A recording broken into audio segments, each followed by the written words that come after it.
নেয়ামত বলতে শুধু খাবার বোঝায় না, নেয়ামত বলতে শুধু নামাজ বোঝায় না, নেয়ামত শব্দ বোঝায় আল্লাহ দুনিয়ার যা কিছু আছে সব আমাদের জন্য নেয়ামত। ঠিক কি না? গাছের ফল, জমিনের ফসল, বিবি বাল বাচ্চা সন্তান সব তার নেয়ামত। আল্লাহ তাআলার নেয়ামত। লাইন শাকারতুম লাযীদান্নাকুম।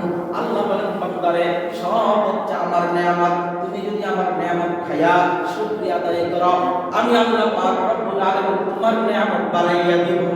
সুবহানাল্লাহ। তুমি গাছের ফল খাইছো, এই বছর একটা বছরে তুমি আল্লাহ তাআলার কাছে শুকরিয়া আদায় করলা, আল্লাহ তুমি আমাকে একটি গাছে একটি ফল দিলা, আমি তোমার নেয়ামত শুকরিয়া আদায় করলাম। আল্লাহ পাক রব্বুল আলামিন বলে বান্দা তুই আমার শুকরিয়া আদায় করছ, আগামী বছর আমি তোর এই গাছের বেশি ফল দিয়া দিব। কেন? তুই আমার নেয়ামত খাইয়া শুকরিয়া আদায় করছ। কি আদায় করছ? শুকরিয়া আদায় করছ। আবার এই বছর সুস্থ আছি, আল্লাহর কাছে বললাম আল্লাহ তুমি আমার সুস্থতার নেয়ামত দান করো। আল্লাহ তুমি তো আমাকে সুস্থ দিয়েছ, আমি তোমার সুস্থতার নেয়ামত আদায় করলাম। আল্লাহ তুমি আমাকে সামনে সুস্থতার নেয়ামত দান করো।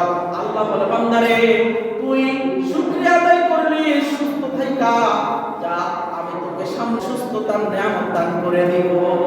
সুবহানাল্লাহ। তোর সন্তান আজকে বিপদে আছে, তুই শুকরিয়া আদায় করলি, আল্লাহ তুমি বিপদ দিবা, আবার তুমি বিপদ নিয়ে যাইবা। আল্লাহ তুমি যেইভাবে রাখবে এইভাবে শুকরিয়া।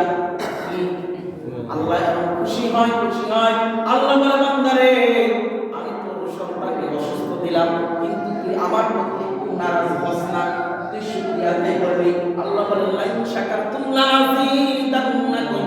বান্দারে আমি খুশি হইয়া ছেলেকেও আমি সুস্থ বানাইয়া দিলাম, তোর মা যদি অসুস্থ থাকে তোর মাকেও সুস্থ বানাইলাম, তোর বিবি যদি অসুস্থ থাকে তোর বিবিকে সুস্থ বানাইলাম, তুইও যদি অসুস্থ থাকিস তোকে সুস্থ বানাইলাম।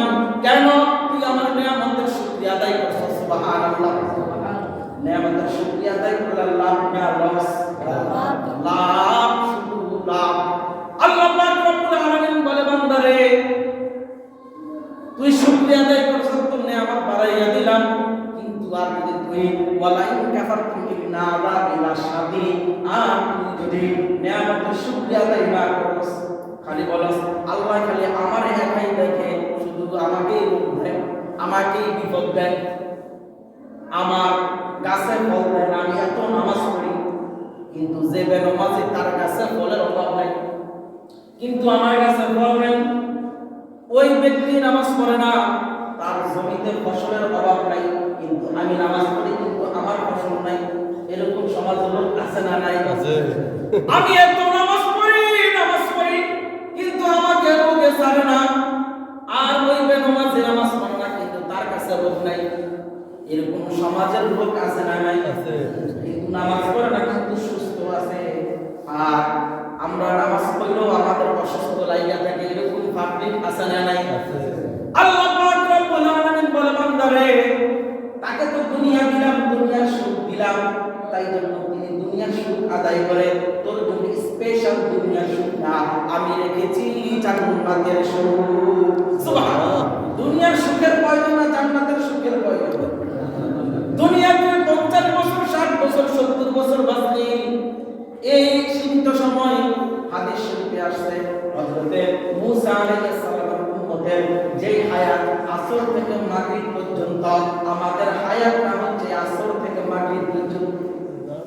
আসর থেকে মাগরিব পর্যন্ত অন্যান্য উম্মতের মুসা আলাইহিস সালামের উম্মতরা পাইছে 11 বছর 15 বছর 900 বছর, তাহলে আমরা পাই করে 60 বছর। তাহলে আমাদের হায়াত কি? তাদের হায়াতের তুলনায় আসর থেকে মাগরিব পর্যন্ত। আল্লাহ পাক রব্বুল আলামিন বলে বান্দারে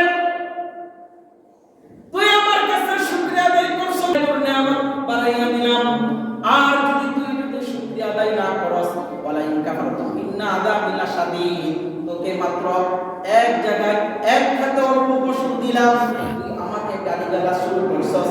আল্লাহ আমি নামাজ পড়ি কিন্তু আমাকে এত ফসল কম দিলা, আমার মন ভরে না। আল্লাহ বলেন ওয়ালাইন কাফারতুম ইন্না আযাবি লাশাদীদ। আরে বান্দা যে শুকরিয়া আদায় কর, যদি শুকরিয়া আদায় না করস ওয়ালা ইন কাফারতুম ইন্না আযাবি লাশাদীদ, তোকে আমি গজবের ভিতর ঠেলে দিব। নাউযুবিল্লাহ। আল্লাহ তাআলার আযাবে আমাদেরকে গ্রাস করে। তাহলে আল্লাহ তাআলার আযাব থেকে বাঁচার জন্য অসুস্থ থাকলে আলহামদুলিল্লাহ আল্লাহ যেভাবেই রাখে শুকরিয়া, ঠিক কি না? আমরা মুসলমান ইমানদার যদি অসুস্থ থাকে আলহামদুলিল্লাহ আমি অসুস্থতার নিয়ামতে আছি। আমরা কিসে আছি? অসুস্থতার নিয়ামত। আলহামদুলিল্লাহ এইভাবে আমাদের জীবনটা গঠনের দরকার। আল্লাহ বলেন বান্দারে এই হাত একটি তোর নিয়ামত, পা একটি তোর নিয়ামত, জবান একটি তোর নিয়ামত, চক্ষু তোর একটি নিয়ামত, কান একটি তোর নিয়ামত, মুখ একটি তোর নিয়ামত, দাঁত একটি তোর নিয়ামত, জিহ্বা একটি তোর নিয়ামত, শরীরের অঙ্গ প্রত্যঙ্গ সব কার নিয়ামত? আল্লাহ তাআলার নিয়ামত। আপনার আমার পুরা বডি সুস্থ, হাত আছে, পা আছে, এর চাইতে বড় নিয়ামত আর কিছু নাই। কিন্তু যার হাত নাই, যার পা নাই, তার একটি নিয়ামত থেকে বঞ্চিত, ঠিক কিনা? যার এক হাত নাই একটা নিয়ামত থেকে বঞ্চিত, যার একটা আঙ্গুল নাই এক আঙ্গুলের নিয়ামত থেকে বঞ্চিত, যার শ্রবণ শক্তি নাই তার একটি নিয়ামত থেকে বঞ্চিত, যার জবান ছোট, যার বোবা বাক শক্তি নাই তাহলে একটি নিয়ামত থেকে বঞ্চিত। আমরা তো সমস্ত নিয়ামত আল্লাহ তাআলা পাইছি কিনা? তাহলে আমাদের চাইতে বড় আর কেউ নাই, ঠিক কিনা? আল্লাহ বলেন লাইন শাকারতুম লাযিদান্নাকুম, বান্দারে তুই শুকরিয়া আদায় করলি আমি আল্লাহ পাক রব্বুল আলামিন শুকরিয়া আদায় তোর সুস্থতার নিয়ামত দিলাম, তোর রিজিকে বরকত দিলাম, তোর হায়াতে বরকত দিলাম, তোর সন্তানের উপর বরকত দিলাম, তোর বিবির উপর বরকত দিলাম, তোর সংসারে বরকত দিলাম, তোর পারিবারিক বরকত দিলাম, সব বরকত আমি তোকে ঢেলে দিলাম। সুবহানাল্লাহ। তাহলে আল্লাহ শুকরিয়া আদায় করব ইনশাআল্লাহ।